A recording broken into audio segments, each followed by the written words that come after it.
আচ্ছা, আপনাদের যেটা প্রধান সমস্যা যে বাল্য বিয়ের খবরটা আপনারা এমন সময়ে ইউনূস স্যারের কাছে বা আমাদের কাছে পৌঁছান যে খুব তাড়াতাড়ি আমাদের ওসি সাহেবকে বা আমাদের মহিলা বিষয়ক অফিসারকে বা আমাদের চেয়ারম্যান সাহেবকে জানানোর সুযোগ থাকে না।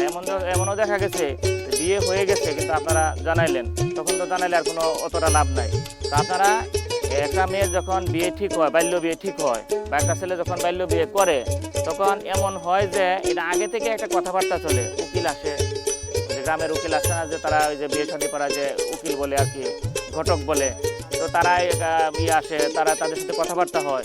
কিন্তু আপনারা কিন্তু এটা জানতে পারেন, কিন্তু আপনারা আগে ভাগে জানান না। আগে ভাগে জানালে আপনি সন্দেহবাবুকে জানাবেন যে অমুকের মেয়ের এরকম বাল্য বিয়ে, কিন্তু বাল্য বিয়ে মেয়েটা বিয়ে দিলে বাল্য বিয়ে হবে, তার বিয়ের কথাবার্তা চলতেছে, এটা স্যার অগ্রিম জানালাম, সম্ভাব্য এত তারিখে হইতে পারে। বিয়েটা সাধারণত কিবারে হয়? শুক্রবারে, বন্ধের দিনে হয়।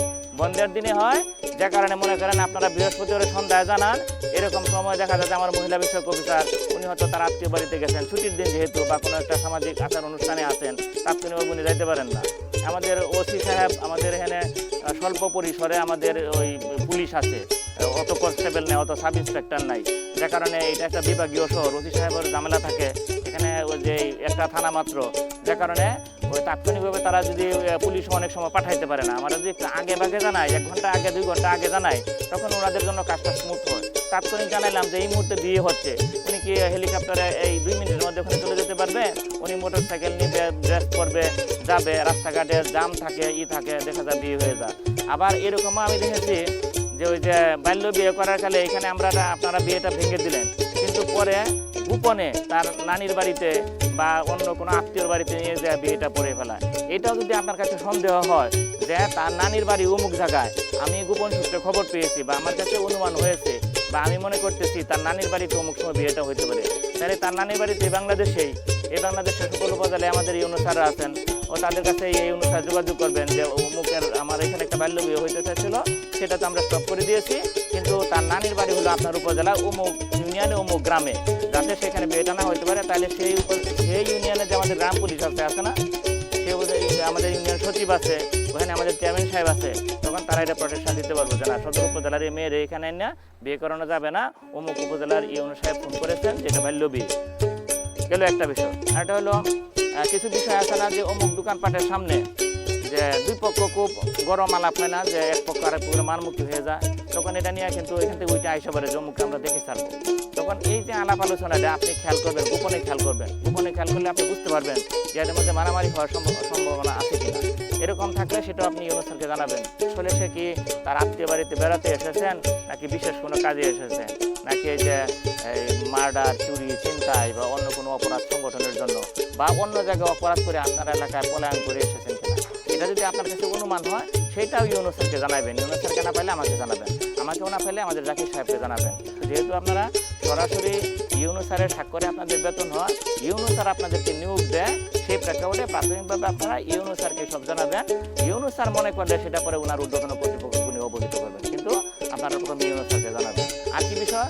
জন্ম নিবন্ধনের বিষয়টা হলো, জন্ম নিবন্ধন এমনভাবে অত্যাবশ্যক হয়ে গেছে, যেমন মনে করেন তার জন্ম নিবন্ধনটা হেলা করে করলো না, আপনার কাজ হলো কি আপনার ইউনিয়নের জনগণ যাতে আপনার দ্বারা উপকৃত হয়েছে, আমরা ট্রেনিং করাইলাম যে এখন মনে করেন তার জন্ম নিবন্ধনটা না করেন, এক সময় কি তার ছেলেটা বিদেশ যাবে বা বিদেশে পড়াশোনার সুযোগ পাবে বা অন্য কোনো কাজে যাবে, চাকরিতে যোগদান করবে, তখন কিন্তু তার জন্ম নিবন্ধনটা দরকার পড়বে। তখন এই জন্ম নিবন্ধনের সাধারণত হয় কি, বাবা মার জন্ম নিবন্ধনের সাথে বা বাবা মার ভোটার আইডি কার্ডের সাথে বাচ্চার জন্ম নিবন্ধন বা ছেলে মেয়ের ভোটার আইডি কার্ডের নাম ঠিকানার অনেক ক্ষেত্রেই মিল থাকে না। সেই প্রেক্ষাপটে উনি যদি পাসপোর্ট করতে যায় বা চাকরিতে যোগদান করতে যায়, তাহলে ওনার সমস্যা হবে। তাদেরকে এটা বুঝাবেন যে আপনার ছেলের যে জন্ম নিবন্ধনটা আপনি করতেছেন না, বা আপনার জন্ম নিবন্ধনটা যে আপনি ঠিক করতেছেন না, সংশোধন করতেছেন না বা রিজাল্ট করতেছেন না, আপনার তো ছেলে মেয়ের আপনি ভালো চান, এটা তাদের বুঝাবেন। ছেলে মেয়ের যে ভালো চান আপনারটা করতে হবে, কারণ ছেলে মেয়ের জন্ম নিবন্ধন করতে গেলে বা ছেলে মেয়ের ভোটার আইডি কার্ড করতে গেলে তখন বাবা মার ভোটার আইডি কার্ড এবং বাবা মার ভোটার জন্ম নিবন্ধনের যে তথ্য সেটার সাথে মিলায় করা হয়। তাই এনআইডি কার্ডটা সেখানে নিয়ে দেবে, তখন একরকম নাম হবে, নাইলে ওই যে বললাম এক জায়গায় হাফিজুল ইসলাম হবে, এক জায়গায় হাফিজউদ্দিন হবে। আপনাদের কার কোনো প্রশ্ন আছে? সবাই রাজা বাদশা হইতে পারবে না। আল্লাহ যারে যে কাজ দিচ্ছে কোনো কাজই ছুটো না। এটা আমার নামের শেষে কি অফিসার, কিন্তু সংবিধানে কি লেখা আমরা পাবলিক সার্ভেন্ট, অর্থাৎ আপনারাও যা আমরাও তাই, কিন্তু সরকার এক এক জায়গায় এক একটা পপ দিচ্ছে কন্ট্রোলিংয়ের জন্য। না তো সবাই যদি কারো না কারো কন্ট্রোলে না থাকে তাহলে তো সব উল্টাপাল্টা রেখে যাবো, যৌতুকের জন্য ছাড়াছাড়ি হয়ে যায়। এটাও গ্রামের মানুষকে তাৎক্ষণিক বিচার করবেন না, একটু সময় নেবেন যে এই তুমিও একটু চিন্তা করো, তুমিও একটু চিন্তা করো। অনেক সময় মানুষ রাগের মাথায় অনেক কিছু করে, কিন্তু আপনি একটু সময় নেন, দেখবেন যে ওরা নিজেরা এটার সমস্যার সমাধান করে ইতিমধ্যে শেষ হয়ে গেছে। তো আমরা ট্রেনিং করালাম, ঢাকা থেকে যে স্যার আসছিলেন, স্যার কি বললেন যে আপনাদের গ্রাম মানে ওই যে ইউনিয়ন পরিষদকে যদি আপনারা শক্তিশালী করতে চান তাহলে আপনাদের ইউনিয়ন পরিষদের আর্থিক ভিত মজবুত করতে হবে। ইউনিয়ন পরিষদের আর্থিক ভিত মজবুত কীভাবে করবেন? ইউনিয়ন পরিষদ কি এমনি এমনি টাকা আসবে? ইউনিয়ন পরিষদের ট্যাক্স কালেকশনটা করতে হবে। তো যাই হোক, আমি এই বিষয়ে আর বেশি কিছু বলতে চাই না, আপনারা সবাই ভালো থাকেন। আরেকটা কথা বলেছিলাম, আমাদের কিন্তু সারাদিন যে আমরা চাকরি করি, আমার ফ্যামিলির লোক যদি আমার ভালো না থাকে তাহলে কিন্তু আমার দেশ ভালো থাকবে না। অর্থাৎ আমার ফ্যামিলির লোক তো ওই দেশেরই লোক। তা আমি বলছিলাম না যে আপনাদের ওই যে যার যার জায়গা আছে গাছপালা লাগাবেন, নারকেল গাছ, ফলের গাছ, এগুলো লাগাবেন। কারা কারা লাগাইছেন? ট্রেনিংয়ের সঙ্গে আমি বলছিলাম এগুলো লাগাবেন, কারণ আমরা আসলে আমাদের যে ভূমি মাটি এগুলো আমরা ইউটিলাইজ করতে জানি না, ব্যবহার করতে জানি না। আমরা কিন্তু নিজেরাই বাড়িতে অনেক কিছু ফলমূলের গাছ লাগালে দেখবেন যে সারা বছরই কোনো না কোনো ফল পাইতেছি। তখন অটোমেটিকই আপনি হবে কি যে আপনি নিরোগ থাকবেন, কারণ ফলমূল থেকে যে পুষ্টি আসে, নিরোগ থাকবেন। আপনি জানবেন না যে এটা তো আপনি ইচ্ছে করে খাইতেছেন, প্রয়োজনের তাকে দিয়ে খাইতেছেন, কিন্তু এটাতে কিন্তু আপনার শরীরের উপকার হচ্ছে।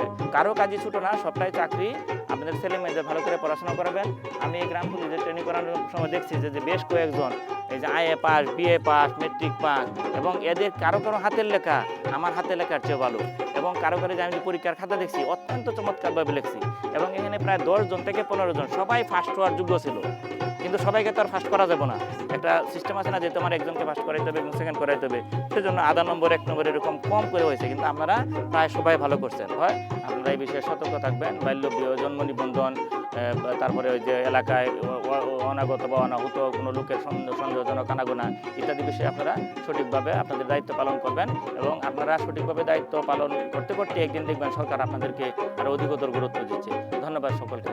সম্মানিত দর্শক, কিন্তু আপনারা দেখলেন ময়মনসিংহ সদরের প্রশাসনিক কর্মকর্তা, উনি গ্রাম পুলিশদেরকে ট্রেনিং দেওয়াচ্ছেন। এই জিনিসটা আপনাদেরকে ধারণ করে দেখাবার চেষ্টা করছি। আসলে উনি কিন্তু সমাজের যে বিভিন্ন ধরনের উন্নয়ন, আইনের উন্নয়ন, অবকাঠামো উন্নয়ন, মানুষের যে উন্নয়নগুলো, সেই সামাজিক উন্নয়ন, সেই উন্নয়ন সম্বন্ধে আসলে কথা দিলেন এবং জ্ঞান দান করলেন। সেই জ্ঞানগুলো যেন পরিপূর্ণভাবে ওনারা ধারণ করতে পারে। আর আমাদের প্রোগ্রাম যে যেখান থেকে শুনছেন তারা আসলে এই প্রোগ্রামটা শুনে দেখে আপনারা নিজেরাও সচেতন হন। আসলে এখানে একটা দিক কিন্তু প্রশাসনিক কর্মকর্তা তুলে ধরছেন, যৌতুক আমি দিব না ভাই, যৌতুক আমি নিব না, বাল্য বিয়ায় আর দিব না রে, বাল্য বিয়া দিলে পরে অকালে মা ভেঙে পড়ে, অকালে হয় মৃত্যুবরণ, ভোগে নানান রোগেতে, বাল্য বিয়ায় আর দিব না রে। আমি খায়রুজ্জামান চান মিয়া বয়াতি, বাংলাদেশ টেলিভিশনের লোকসঙ্গীত কণ্ঠশিল্পী। ভালো থাকুন, সুস্থ থাকুন, কবি চান মিয়া ইউটিউব চ্যানেলের সাথে থাকুন। আল্লাহ হাফেজ।